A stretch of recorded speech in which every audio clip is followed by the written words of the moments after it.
جو موضوع آج ہم لوگ شروع کریں گے یہ ہے داستان سفر جنت سے جنت تک۔ یعنی ہم جنت سے آئے ہیں اور ایک سفر لمبا طے کرتے ہوئے ہم کو واپس انشاءاللہ جنت تک جانا ہے۔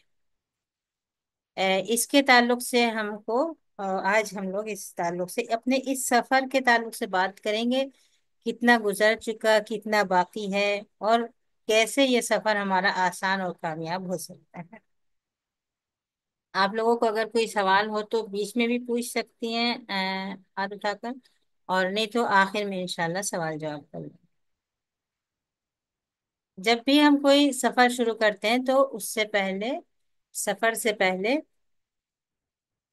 سفر سے متعلق معلومات ہونا چاہیے ہمارے پاس، اور سفر کے لیے راستے میں ہمیں جن چیزوں کی ضرورت ہوتی ہے وہ چیزیں تیار ہونا چاہیے۔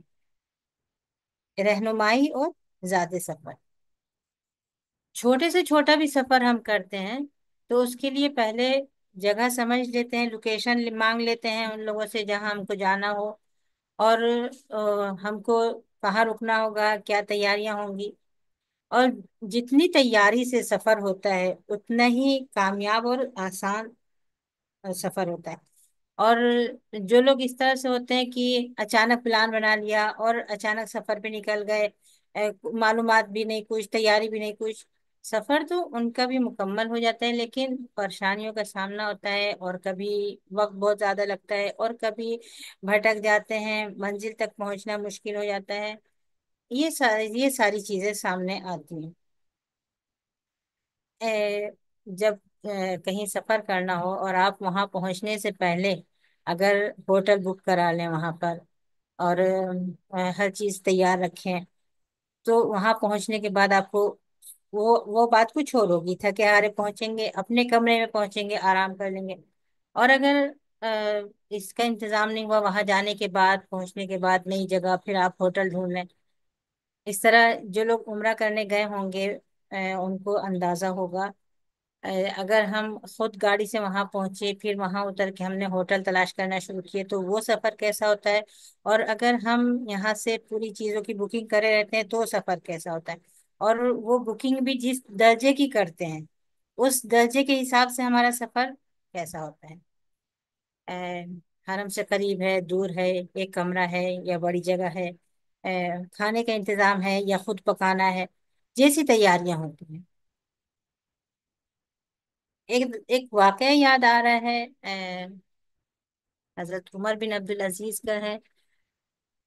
جب وہ خلیفہ نہیں ہوئے تھے اس سے پہلے ان کے چچیرے بھائی جب خلیفہ تھے، اور ان لوگوں نے اپنے تمام دوستوں نے، رشتہ داروں، چچا زاد بھائی سب نے مل کے پکنک کا پلان بنایا، اور یہ ہوا کہ ہم کہیں بہت دور دراز کے کسی صحرا میں جائیں گے اور وہاں 2 3 راتیں وہاں گزاریں گے، کھائیں گے، پیئیں گے، گھومیں گے، آرام کریں گے، پھر واپس آئیں گے۔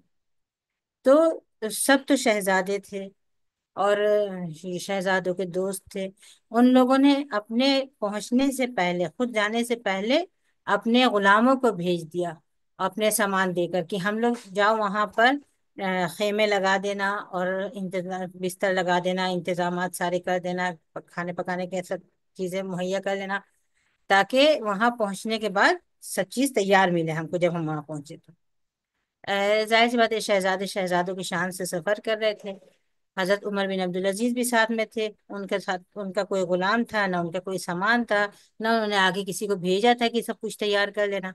جب وہاں پہنچے تو سب کے اپنے اپنے خیمے تیار تھے، سب سیدھے اپنے اپنے خیموں میں چلے گئے، ان کے غلاموں نے رہنمائی کی اور ان کو بہترین انتظام تھا، اور جاتے ہی سب نے آرام کیا۔ جب سب اپنی اپنی جگہ ہو گئے تو خلیفہ کو خیال آیا کہ پتہ نہیں عمر کہاں ہے، انہوں نے تو کچھ کیا نہیں ہوگا اپنے لیے، تو دیکھیں وہ کہاں ہے۔ تو پتہ کیا تو پتہ چلا ایک پیڑ کے نیچے بیٹھے رو رہے ہیں۔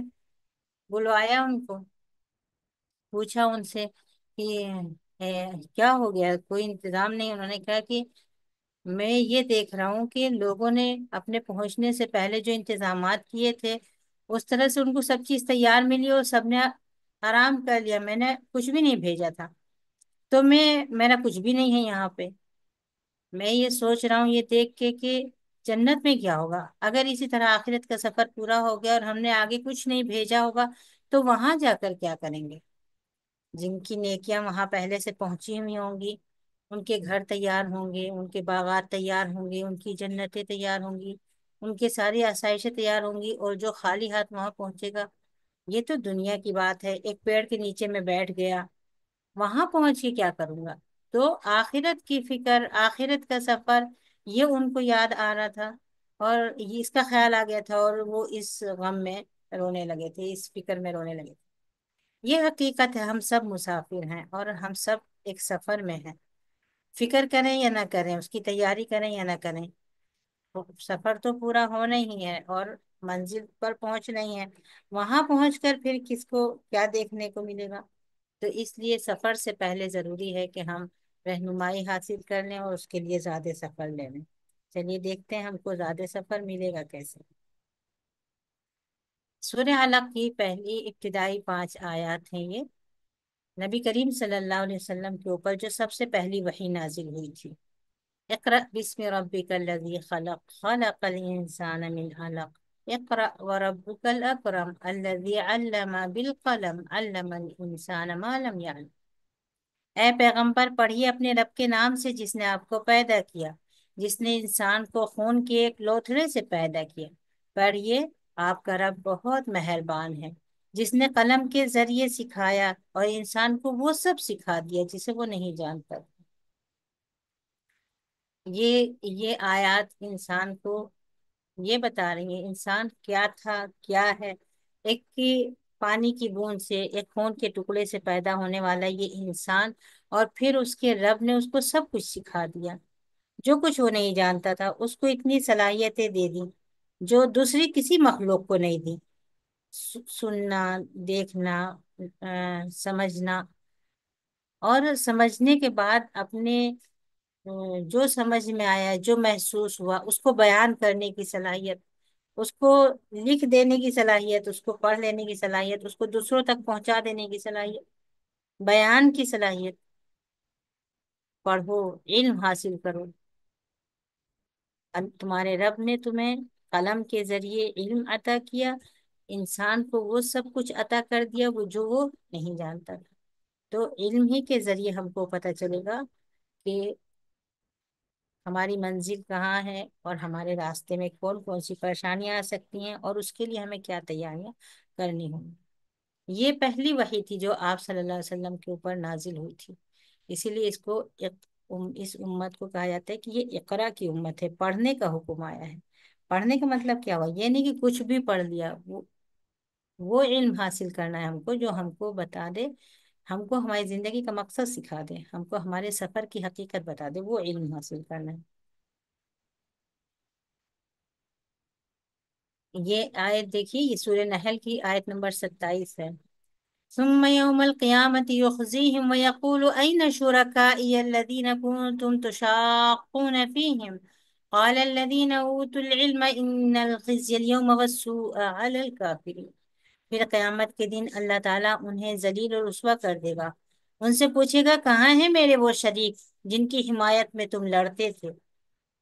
کافروں کو مخاطب، کافروں کے بارے میں کہا جا رہا ہے کہ اللہ تعالیٰ کافروں کو، مشرکوں کو اس دن ذلیل و خوار کرے گا، ان سے پوچھے گا کہاں ہیں میرے وہ شریک جن کی حمایت میں تم لڑتے تھے۔ تو جس وقت اللہ تعالیٰ ان لوگوں پر ناراض ہو رہے ہوں گے، اس وقت کسی کی ہمت ہوگی وہاں پر منہ کھولنے کی، کسی کی ہمت ہوگی وہاں بولنے کی، لیکن ہوگی کسی کی ہمت؟ دیکھیے آگے لکھا ہوا ہے جن کو علم عطا ہوا وہ پکار اٹھیں گے، قال الذین اوتوا العلم، جن کو علم عطا ہوا ہے وہ کہیں گے کہ آج رسوائی اور بدبختی ہے کافروں کے لیے۔ آپ تصور کریے حشر کے میدان کا، اور تصور کریے وہاں مشرکین کا، وہ مشرک، بہت سارے مشرک جن کو، کافر اور مشرک جنہوں نے اللہ تعالیٰ کو ناراض کیا، اور اللہ کی زمین پر رہتے ہوئے اور اس کی روزی کھاتے ہوئے اور اس کی صلاحیت کو استعمال کرتے ہوئے دوسروں کو خوش کرنے کی کوشش کری، اور ان کے لیے سارے جھگڑے کیے۔ قیامت کے دن اللہ تعالیٰ ان سے پوچھیں گے کہاں ہیں، بتاؤ کہاں ہیں وہ لوگ جو اس لائق تھے کہ مجھے ناراض کر کے تم نے انہیں خوش کیا تھا۔ اس وقت اہل علم کہیں گے کہ آج تو یہ بہت برا دن ہے، مصیبت ہے، آج کافروں کی شامت ہے، بے عزتی ہے، رسوائی ہے، بدبختی ہے ان کے لیے۔